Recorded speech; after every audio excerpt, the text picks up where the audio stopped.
Grandma Cramshaw, who's my friend's grandmother, was the witch in our village. We called her Grandma Cramshaw, and everybody called her Grandma, but she acknowledged herself as a witch. And she did very witch-like things. She looked appropriate to the role model. She had long, flowing white hair. She had a wonderful little wart on her cheek, and she had beautiful blue eyes. And she was really a very sweet woman, but she declared herself a witch, not a wicked. That's that whole New Age stuff. This was witch time. She was the witch in the early 1960s in the village. A good witch, but a witch nonetheless.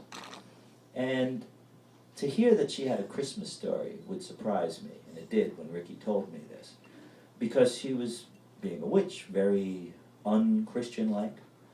We knew she did this solstice thing, but I hadn't learned much about that just yet. We knew that if there was a powder snow on December 21st, the next day we could find her tracks that led up McGregor's Hill. And more than once we followed them to an oak tree where we found the remnants of a red candle, because she'd been up there in the night, burning the red candle and talking to the oak tree. We knew that she did stuff like this, and that she believed that oak trees carried on a deep intellectual conversation, and that she learned much from them. She didn't talk to birch, by the way. She felt they were fickle and not to be trusted. So this is the kind of person that was the grandmother of my friend, Ricky Cramshaw. The Cramshaws lived across the road on that house right on the edge of the thruway cliff, and there were scores of them. Ricky kind of talked like this. He had this deep voice. So he tells me that she has a Christmas story. And I was amazed, because I didn't think that, Christmas, Christian, I didn't think those two things, I didn't think that would be part of her life. And I expressed that, and he said, no, she does, but it ain't done yet, and she wants us to help her. And I said, what do you mean? Well, she's got to work on it, and she wants us to help her. And I said, what, she wants us to talk to the trees with her? Well, I don't know, maybe. And I said, no, I don't do that. And it wasn't because I was particularly Christian, it's just that I didn't think it was worthwhile to talk to trees.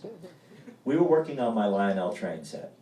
The upstairs, the room in which I slept, was almost entirely a plywood table painted green on the top side.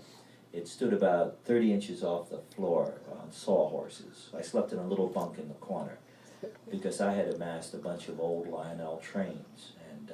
And my father gave me some tools, and I had a little egg beater drill, and I drilled holes in this wood so I could wire up the tracks and the electric. The thing about having train sets when you're a kid isn't that you set them up and then you just play and watch them go. The thing is you set them up and then you get bored with the setup and you start to reconfigure the new setups. So it's all about reconfiguring. And we were in a reconfigure stage. So we're on this table and we're moving around a little plastic veil, trying not to squash the buildings, and sticking together, coupling up the tracks. And he's talking about his grandmother. And it's Christmas time. We're coming into that season. It's about a week before the 21st, so we're coming into that whole season. And he's talking about a Christmas story and his grandmother, and I stopped. I stopped coupling tracks and I stared at him. And I guess I was reaching that age. That's why I'm not sure if I was 8 or 9. I might have been 9. I said the question, the big one. I said, Rick, do you believe? And he's working the tracks, and he said, believe what, about my grandma? I said, no. Do you believe in this Santa thing? And he looked at me. Oh, the question. I said, yeah, the question. And he said, well, Chuck, the way I look at it, there's them that believe and thems that don't. And on Christmas morning, the ones that believe make out a lot better than the ones that don't. So I said, So in other words, it's an investment to believe. Kind of like that. But you got to remember, Chuck, I got a grandma who talks to trees, who's got little fat bloated dogs that rub their bellies on the ground, and that's how the earth spirits communicate their messages to her when the doggies sleep on them. So with that kind of background, I believe just about anything. Yeah. He looked at me and said, your problem ain't Santa. Your problem's your sister Muff. And he was right. Muff and the Beatnik. She was a person who could just about dissolve belief in anything. She started with the Tooth Fairy some years back. She was working her way pretty much through all the other traditional belief systems. She was pulling them out of each of us kids, me, my cousins, and so forth. But actually, at the time, she wasn't living with us because she was off in the city at college and she was working on God. So she'd worked her way straight up. Ricky said to me, "I bet Muffin don't get nothing on Christmas." I said, "Well, I don't know about that. Muffin don't believe in magic." I said, "Do you?" "Well, like I said, I'm a Cramshaw. We believe in a lot of stuff." So I dropped the subject for a moment. We continued putting together the train tracks. We were setting up a war zone.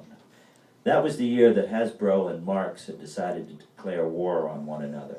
They were competing to see who could create the greatest mass number of troops and exploding little landmines that you march the troops over in the springs, throw them up in the air, and they blow up.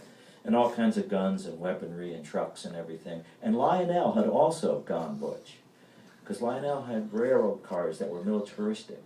There was a box car that if you pressed a button, the roof rose up and divided and a rocket came out and fired off. And another box car that exploded when you hit it. And there was a thing that had a flying saucer on it, so you could do aerial reconnaissance. So it was all this like military stuff, and we set up the two different freight trains and two different sets of troops, and we started firing rockets back and forth. And Rick managed to hit my troop car, and I had to send some of my men to the Plasticville hospital. And then some more men got hit while they were transporting them, and they got knocked off the table. And they went under the radiator, steam radiators in that old Hilburn house. So I climbed down, and I took a coat hanger, and I bent it all out of shape, and I'm reaching under it. Oh my gosh. Nobody done that under that radiator in a long time, and a whole bunch of thick, fuzzy stuff started to come out, and I entirely forgot about the war up in Lionel Land. And I started pulling all this stuff out, and there was old toys, and there was a tennis ball, looked like somebody took a bite out of it, and there was a little Santa Claus guy. I think it was like a tree ornament. It was cracked. And I wiped the dust off, and I set it on the windowsill. And I said, "Come on, Rick. Guy in a sleigh, reindeer. How many houses does he go to? Come on, what kind of magic is that?" And Ricky climbs over the side of the table and he looks at me and he says, "Well, maybe I should tell you this." "What?" "Well, it's about the story Graham wants to do." "What about it?" "It has to do with my brother Doug." Ricky had a little squirrely brother named Dougie. "Well, Mom wanted to take Doug down to Bergen Mall, to see Santa, sit on his lap, all that stuff." "Ricky, wait a minute. Doesn't Dougie notice there's a lot of Santa? They're all Santa helpers. They're supposed to dress up and look like him. But they all count, because they all go back to one brain." So she wanted to bring them down there, sit on Santa's lap, do all that stuff.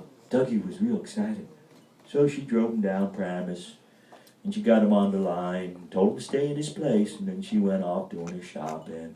But Dougie knew he was going down there, so he was all worked up about it, and he was waiting on the line, and when Dougie gets worked up, he drinks a lot of orange juice in the morning, and he was waiting on the line, and pretty soon he realized he had to go to the bathroom. But, he looked behind him, and the line was getting long behind him, and he was getting close up to the front, so he waited and waited, and pretty soon he had to go real bad. But now he was real close, and next thing you knew, the Santa helper was there, and she turned around, and she grabbed him and gave him a big squeeze. She picked him up and she set him right on Santa Claus's lap. Dougie was in miserable pain. And Santa Claus, he goes, "Oh, oh, oh, oh. What do you want, little boy?" At that point, Dougie only wanted one thing. Go to the bathroom. But he couldn't. He just had to sit there and bear it and stare at that big old Santa Claus face. And Sandy said, "What do you want, little boy?" And Dougie couldn't talk. So Sandy thought he was scared or something, so he hugged him real tight. Dougie showed him what he wanted.